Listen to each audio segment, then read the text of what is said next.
Canada's chief librarian was barely on the job 2 weeks before she accepted a Chinese state-funded trip to Beijing to listen to communist propaganda.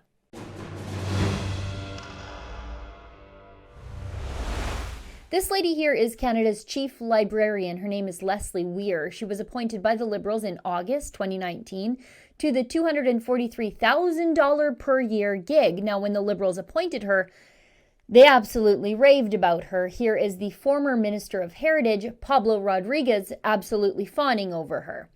Throughout her career, Ms. Weir has exceptional success in making information more accessible to the public. I am confident that as the first woman to be librarian and archivist of Canada, she will continue her efforts in education and accessibility to give Canadians an awareness of their heritage and the rich self-knowledge that it provides. And of course, the Liberals are remarking about her gender as though it's some sort of qualification for the job she got. However, in September, as part of her first official act as Canada's chief librarian and archivist, Ms. Weir went to the book-burning capital of the world, a state that rewrites history to comport with the communist state ideals, a state that uses fear and imprisonment to brainwash its citizens, locks up Canadians as political prisoners, and is completely upfront about what they're doing, acting with brazen impunity. And Ms. making information accessible to the public let this evil country pay for about half of her propaganda tour. Blacklock's reporter has the explosive story sitting behind their paywall today. Just look at this. Canada's chief librarian Leslie Weir, in her first act in office last September 7th, accepted a Communist Party paid junket as guest of the National Library of China in celebration of, quote, socialist culture. Records indicate a week later, Weir billed $983 in expenses to fly to Beijing as a guest of China's National Library celebration on the 70th anniversary of the communist takeover of the mainland. Thousands in additional expenses were paid by her hosts. Accommodation costs, meals, and a portion of the airfare cost were paid by the National Library of China, according to filings. Weir did not disclose a text of her speech to the conference of the International Symposium of Libraries. Only 9 other countries sent delegates, according to minutes of the meeting.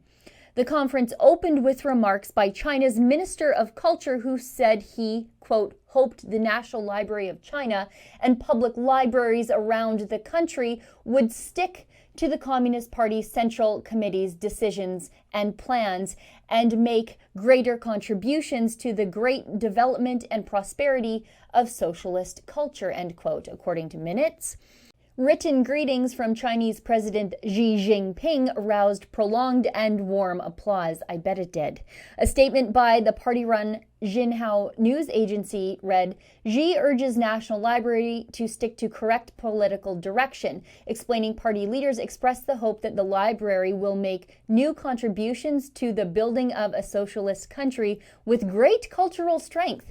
This was also shocking to read that I dug up Weir's expenses for myself. Here, government travel expense, position, title, librarian and archivist of Canada, name Weir Leslie Ann, organization, Library and Archives Canada, purpose of travel, speaker, as in she gave a speech at the International Symposium on Libraries in China, destination Beijing, China, airfare $723.68, other transportation $63, lodging $0, meals and incidentals $0, other expenses $195.90, total amount $982.58, travel start date September 7th, travel end date September 10th, 2019. Additional comments. Accommodations costs, meals, and a portion of airfare costs were paid by the National Library of China, i.e. the Chinese government.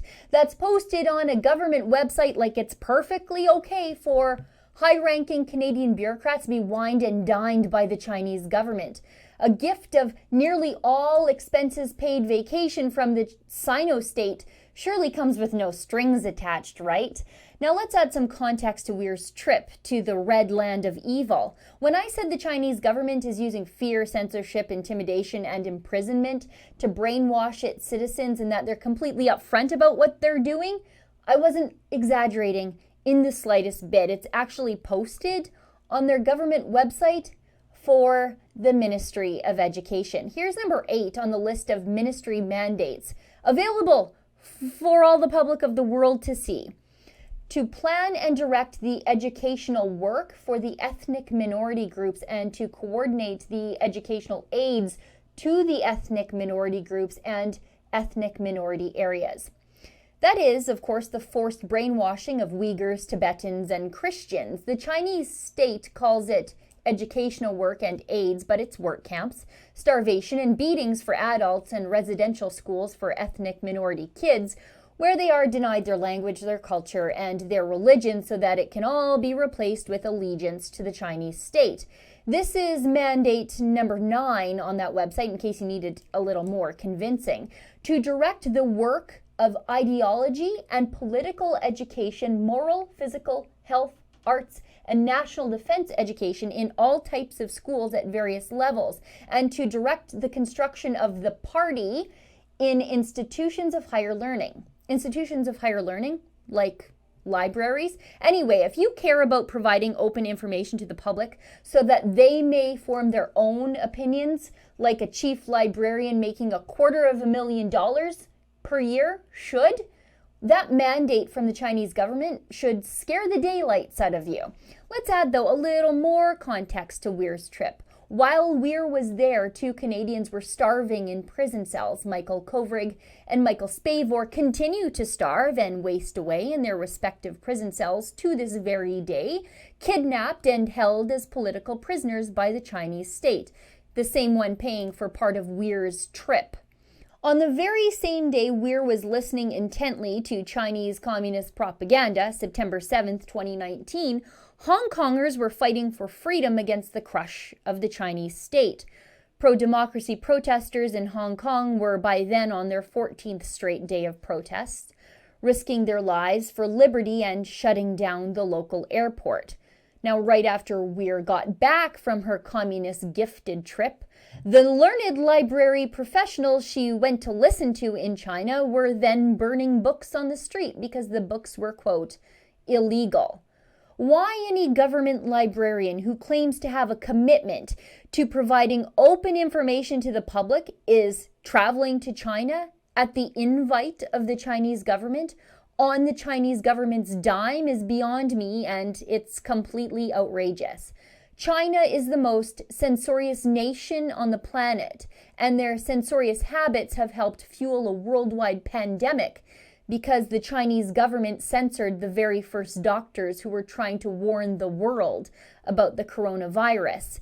I would suggest that Weir should be fired for this trip, but this is the Liberal government we're talking about, the same one that accepted her expenses for a trip to China to listen to literal Chinese propaganda. It's also the very same Liberal government that continued to allow thousands of unvetted Chinese migrants from the coronavirus hot zone into our country every single day for weeks in the midst of a global pandemic because Justin Trudeau was too scared to anger his Sino buddies to do the right thing by Canadians. Weir is just learning from the top down, allowing herself to be fully colonized by the Chinese state, just like the Liberal Party has done. For Rebel News, I'm Sheila Gunreed. At Rebel News, we hold the Liberal government to account in ways that you won't see done in the mainstream media. So if you like what we're doing, be sure to like this video and be sure to subscribe to our YouTube channel. And be sure to ring the bell so you never miss a video. And if you like what we do, one of the best ways to support us is to become a subscriber to Rebel News Plus. That's what we call our premium long-form TV-style shows here on Rebel News. To become a subscriber, just go to rebelnews.com/subscribe.